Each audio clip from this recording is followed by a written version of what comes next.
On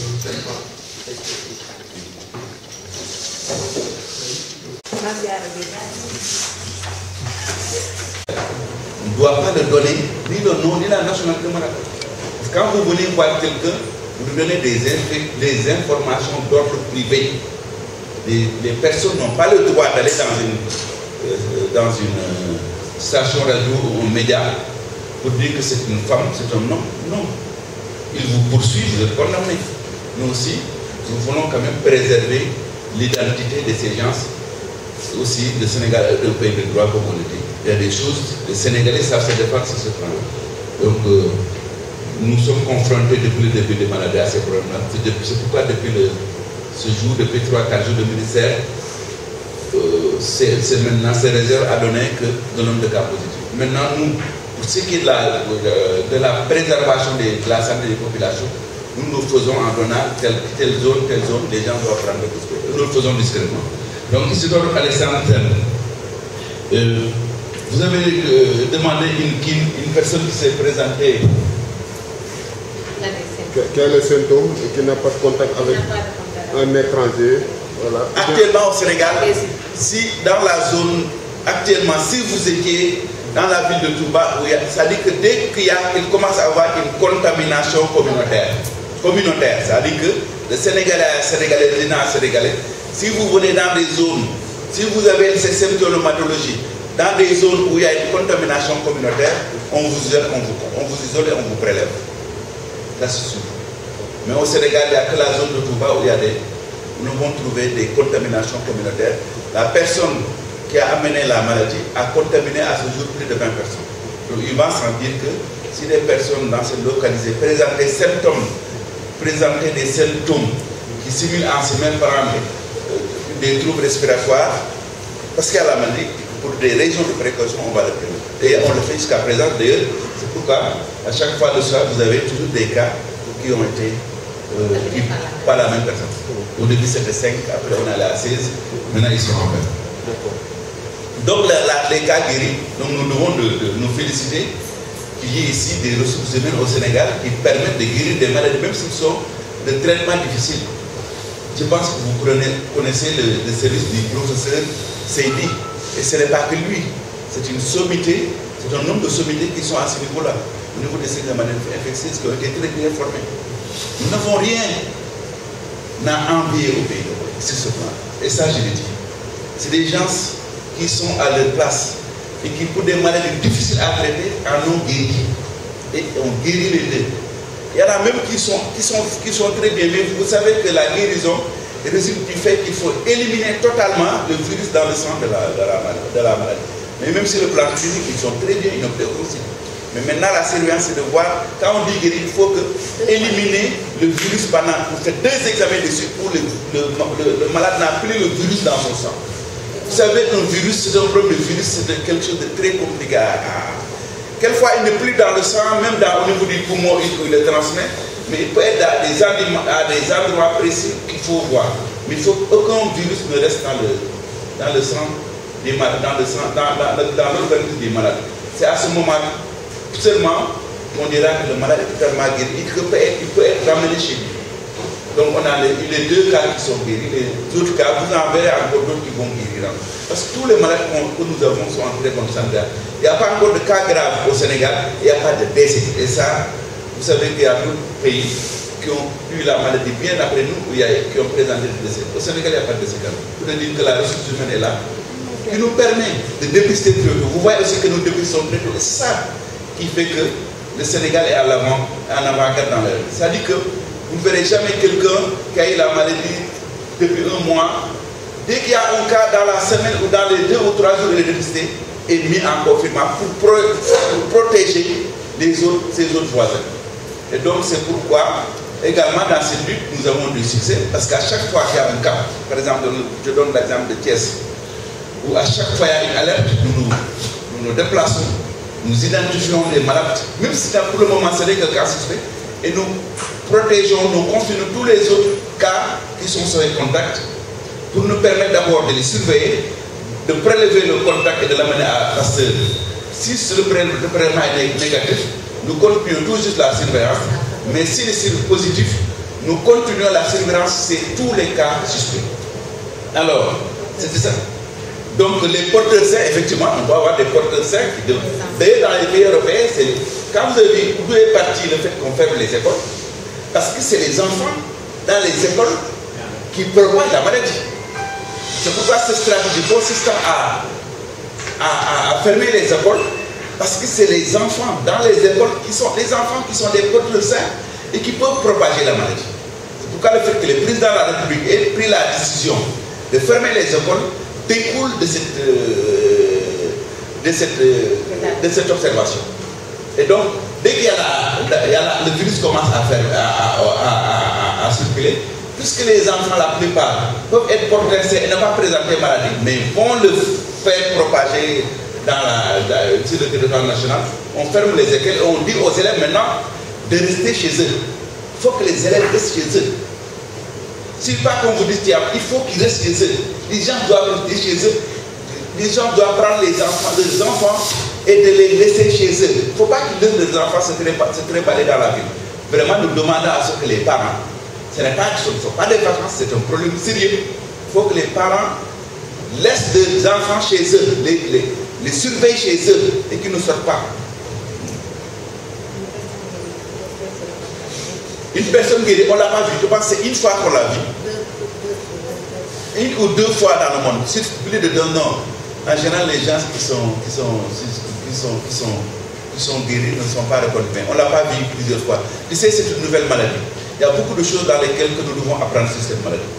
Et donc, pour le moment, il y a peu de cas de recontamination secondaire. Et pour ces choses-là, il faut attendre. Il nous faut encore 1 à 2 ans pour dire beaucoup de choses dans cette maladie. C'est pourquoi on dit que ce qu'on a dans le cas de ces nouvelles maladies, tout est observation. Rien n'est prouvé scientifiquement. Vaccin, médicaments, tout est observation. Rien n'est prouvé scientifiquement. Maintenant, l'observation nous permet d'avancer des hypothèses scientifiques. Même la science, toute la science est basée sur l'observation.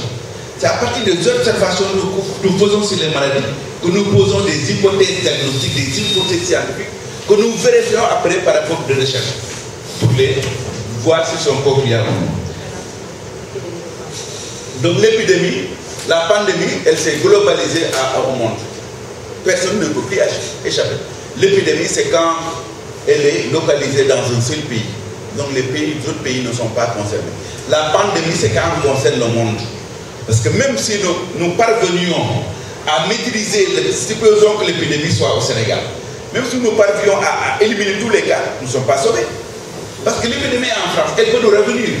Mais quand sa gravité résulte du fait que ça devient une pandémie, les gens ne peuvent que surveiller. Parce que beaucoup de pays, même la Chine, elle va encore continuer à se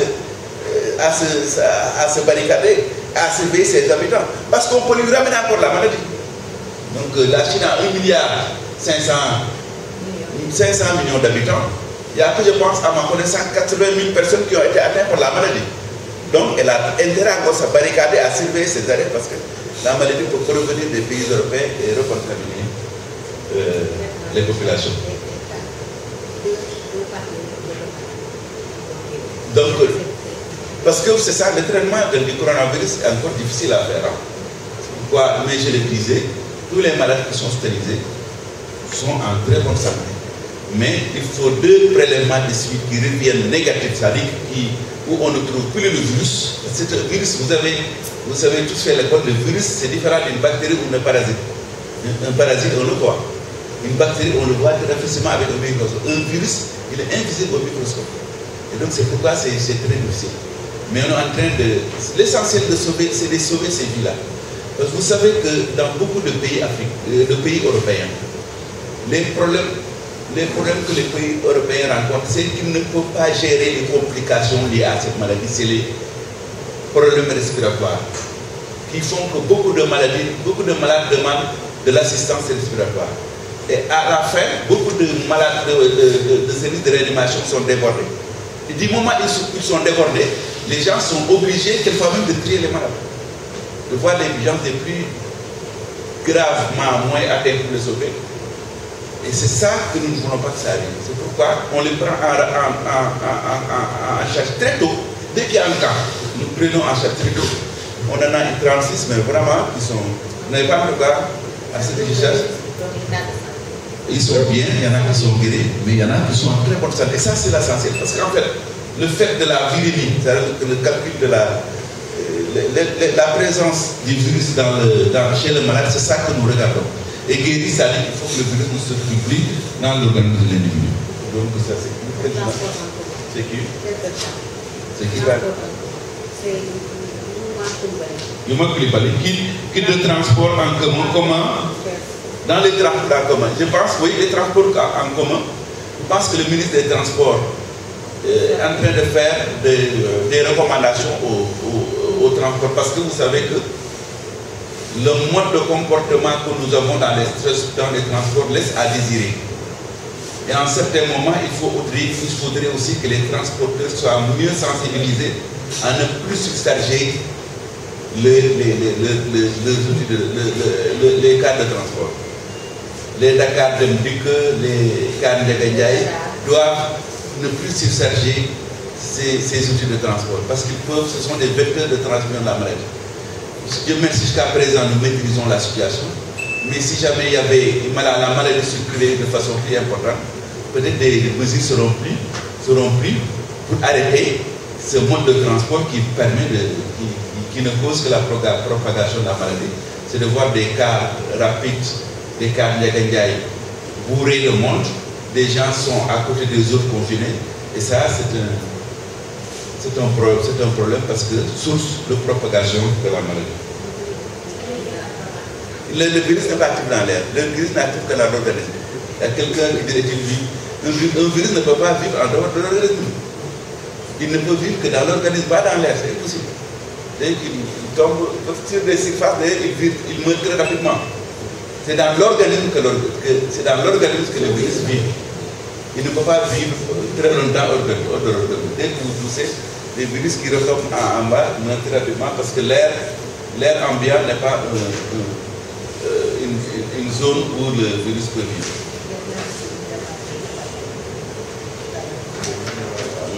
Donc les départements, d'ailleurs, nous devons avoir une rencontre avec eux pour les sensibiliser dans la vie. Donc, Matar, deux cas, les guéris rapides, pourquoi? Donc, effectivement, les guéris rapides, ils ont été bien pris en charge.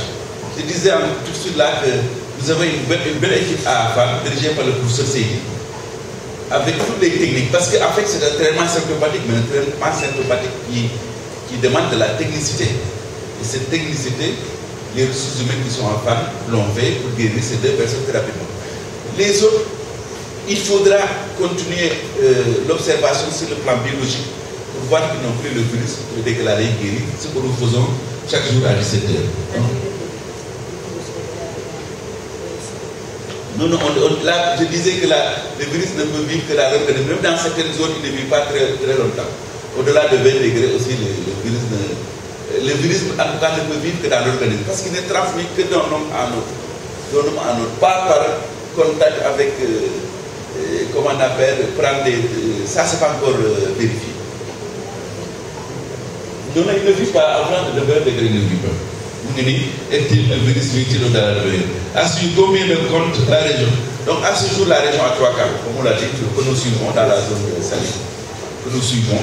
Ils ont été évacués au centre de prise en charge de Diamniadio. Ils sont en très bon état. Donc nous avons, dans la zone de Sali, nous suivons les gens qui ont été en contact avec ces cas avérés à bout. Les cas contacts sont suivis tous les jours jusqu'au jour où on ne parle pas encore de cas déclarés. C'est 3 cas que nous suivons régulièrement et qui sont en très bonne forme au niveau du centre de traitement de Diamniadio. Également le centre de Blaise-Diagne, le centre d'accueil des pèlerins de l'aéroport de Blaise-Diagne. Nous veillons également pour les personnes qui viennent des zones, qui prennent les avions et qui sont des cas suspects également. Nous le prélevons là-bas et nous convoyons les traitements à l'Institut Pasteur. Avant-hier, nous avons fait 9 prélèvements qui sont revenus tous négatifs. Donc, pour le moment, au niveau de l'aéroport, à part le premier cas qui est domicilié à Popouguina, parce que Vous savez que administrativement, l'aéroport de Blaise Diagne fait partie de la région de Thiès. Donc si un patient est détecté au niveau de l'aéroport, ce sont les équipes de Thiès, de la région médicale de Thiès, qui vont le prélever et convoyer les résultats au niveau de Pasteur. Donc c'est ce cas qui avait été testé positif. Sinon, avec maintenant le fait que l'aéroport de Blaise Diagne est un lieu de confinement, ça nous permet de travailler parce que c'est un espace très espacieux. Donc c'est un endroit très spacieux et très confortable où quelqu'un peut être mis là-bas en confinement pendant 4 jours et avoir toutes les communautés nécessaires pour y vivre. Donc nous saluons également cette décision du ministre de la Santé et de l'Action sociale. Donc les présentations vous seront données parce que ça vous permettra également de mieux connaître. D'ailleurs, une présentation beaucoup plus fournie, c'est la maladie qui vous permettra aussi de connaître la maladie. Donc l'État a mis un plan de lutte. Un plan de lutte qui avait été mis en place par le Comité national des épidémies, d'une valeur de 1,4 milliard qui avait été qui avait été mis en place, qui était un plan de riposte à l'époque. À l'époque où l'épidémie venait d'être déclarée en Chine.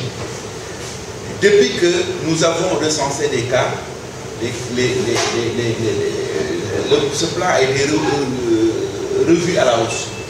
Et toutes les dispositions sont prises pour que tous les rubriques de ce plan puissent être mis en place au niveau des régions médicales. Nous avons pu, par exemple, au niveau de la région médicale de Thiès, former les personnels de santé de tous les districts sanitaires. Les hôpitaux, il y en a qui sont formés, en train d'être formés. Et à partir du moment, je pense que d'ici le lundi au mardi, les dispositions seront prises pour que le matériel à disposition d'abord du personnel de santé, qui doit être protégé le premier, soit mis en place. Et que maintenant, les autres aspects de la lutte, de la riposte, la sensibilisation, la communication, la prise en charge des cas, si jamais dans la région il y en avait, puissent être mis en place. Dans tout cas, nous sommes prêts. Puis que pratiquement toute l'information de ces pays tourne autour du coronavirus.